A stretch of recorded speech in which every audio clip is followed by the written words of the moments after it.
Assalamualaikum warahmatullahi wabarakatuh. Perkenalkan, saya perwakilan dari kelompok syirkah akan mempresentasikan hasil diskusi kelompok kami mengenai pembahasan seputar syirkah.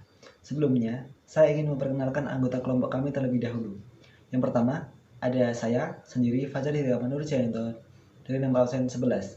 Yang kedua, ada Fatia Esti Murwani dari nomor absen 13. Yang ketiga, ada Nadia Aprilia Putri dari nomor absen 22. Dan yang terakhir ada Nanda Barokah dari nomor absen 23. Saya lanjutkan pembahasan mengenai syirkah itu sendiri. Yang pertama, kita ulas dari yang paling atas, yaitu dari pengertian. Secara bahasa, syirkah diartikan juga sebagai perseroan, yang berarti mencampurkan dua hal hingga tidak bisa dibedakan lagi antara satu dengan satu lainnya. Secara istilah, syirkah berarti akad yang dilakukan dua pihak atau lebih untuk melakukan suatu usaha dengan tujuan memperoleh keuntungan. Dan kita geser ke yang sebelah kiri, ada rukun ataupun syarat syirkah.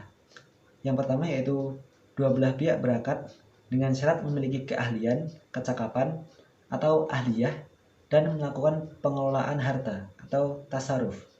Yang kedua mengenai objeknya, yaitu hal atau barang yang dikelola dalam syirkah harus halal dalam agama. Dan yang ketiga, akadnya. Dalam akad memiliki syarat sah yaitu tasaruf, yang berarti adanya aktivitas pengelolaan. Lalu selanjutnya kita geser ke kolom yang paling besar, yaitu macam-macam syirkah. Syirkah dibedakan menjadi 4, yaitu syirkah ainan, syirkah abdan, syirkah wujuh, dan syirkah mufawadoh. Yang pertama kita bahas yaitu tentunya syirkah ainan terlebih dahulu.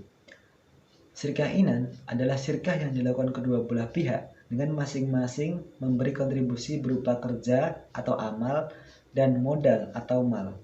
Misalnya, pihak A dan pihak B bersepakat untuk membuat servis komputer.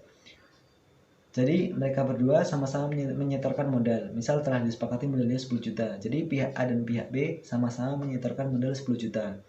Dan mereka juga harus sama-sama mengelola servis laptop ini. Bisnis servis laptop ini harus mereka kelola secara bersama-sama. Jadi dengan begitu mereka sudah menjalankan syirkah ainan, yaitu mereka memberikan kerja dan juga memberikan modal. Seperti itu. Jadi kita akan lanjut ke yang kedua, menuju ke syirkah abdan. Apa itu syirkah abdan? Syirkah abdan adalah syirkah yang dilakukan oleh dua pihak atau lebih, di mana mereka hanya menyumbang kerja. Jadi contohnya seperti nelayan, dua nelayan bersepakat untuk pergi melaut. Nanti hasilnya akan mereka bagi sesuai kesepakatan yang telah mereka sepakati dari awal. Di sini mereka lebih berfokus ke arah kerjanya ya, seperti itu. Dan yang ketiga kita lanjut ke syirkah wujuh. Syirkah wujuh adalah syirkah yang didasarkan keahlian, ketokohan, dan kedudukan. Di syirkah wujuh, misal terdapat 3 pihak. Jadi sistemnya itu 2 pihak berkontribusi amal atau kerja, dan 1 pihak berkontribusi sebagai mal atau modal.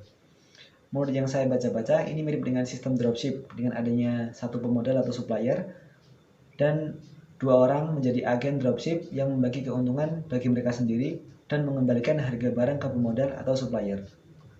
Dan yang terakhir mengenai syirkah yaitu ada syirkah mufawadah. Syirkah mufawadah adalah syirkah yang dilakukan oleh 2 pihak atau lebih yang menggabungkan seluruh syirkah. Dikarenakan semua syirkah adalah sah, jadi tidak ada salahnya menggabungkan semua jenis syirkah. Atau lebih tepatnya mengambil bagian-bagian dari syirkah lain.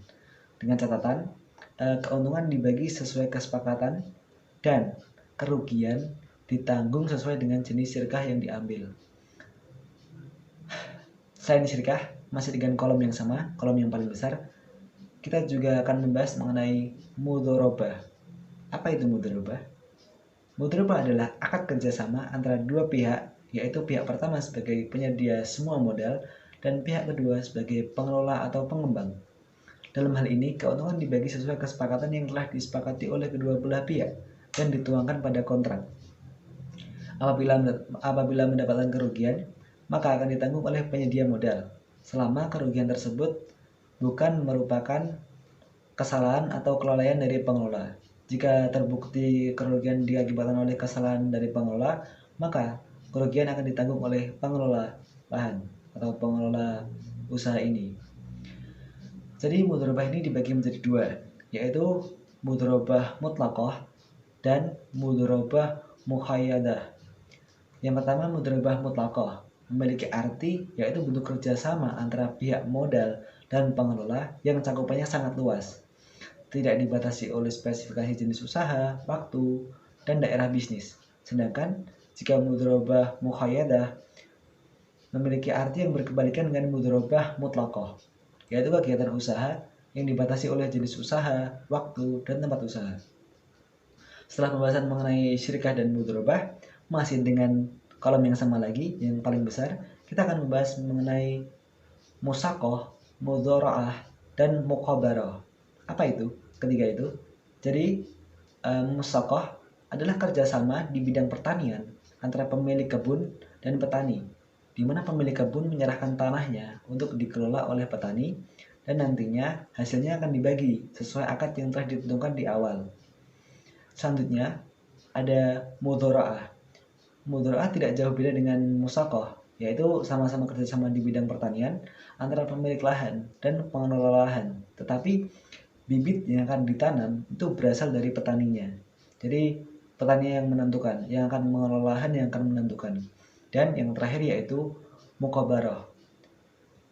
Pada dasarnya sama seperti mudhara'ah, akan tetapi benih atau bibitnya berasal dari si pemilik lahan. Jadi pemilik lahan yang menentukan apakah mau pakai bibit unggul, bibit biasa. Jadi itu semua keputusannya si pemilik lahan. Seperti itu. Telah selesai sesi presentasi kelompok kami yang mengulas mengenai syirkah. Jika ada kurangnya, kami seluruh anggota mohon maaf. Sekali lagi, kami mengambil sumbernya dari buku paket. Ya, jadi seperti itu. Cukup sekian presentasi dari kelompok kami. Wassalamualaikum warahmatullahi wabarakatuh.